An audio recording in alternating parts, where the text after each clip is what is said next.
نبی پاک علیہ الصلوۃ والسلام نے فرمایا طویل خاموشی کو اختیار کرو، دیر تک چپ رہا کرو۔ فرمایا اگر تم اسے لازم کر لو گے تو یہ چیز شیطان کو بہت زیادہ پھٹکارنے والی ہے، دور کر دینے والی ہے، اور تمہارا طویل ٹائم خاموش رہنا، لمبا وقت چپ رہنا تمہارے دینی کاموں میں تمہارا مددگار ہوگا۔ حضرت ابو ذر غفاری رضی اللہ تعالیٰ عنہ نے عرض کی یا رسول اللہ کچھ اور فرمائیے، تو حضور نے فرمایا بہت زیادہ ہنسنے سے بچو، کیونکہ بہت زیادہ ہنسنا دل کو مردہ کر دیتا ہے اور چہرے کے نور کو غارت کر دیتا ہے۔ کہتے ہیں میں نے عرض کی یا رسول اللہ کچھ اور فرمائیے، تو آپ صلی اللہ تعالی علیہ وسلم نے فرمایا تم حق بات بول دیا کرو اگرچہ کسی کو کڑوی ہی لگے۔ میں نے عرض کی یا رسول اللہ کچھ اور فرمائیے،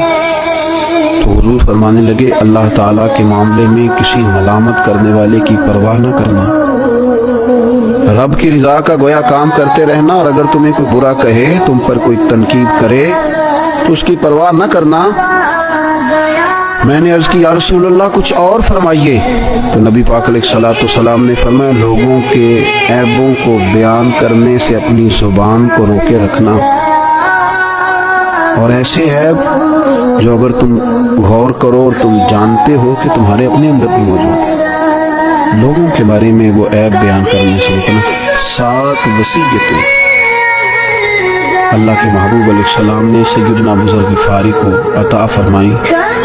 دین و دنیا کی ساری حکمتیں، علم و معرفت کے سارے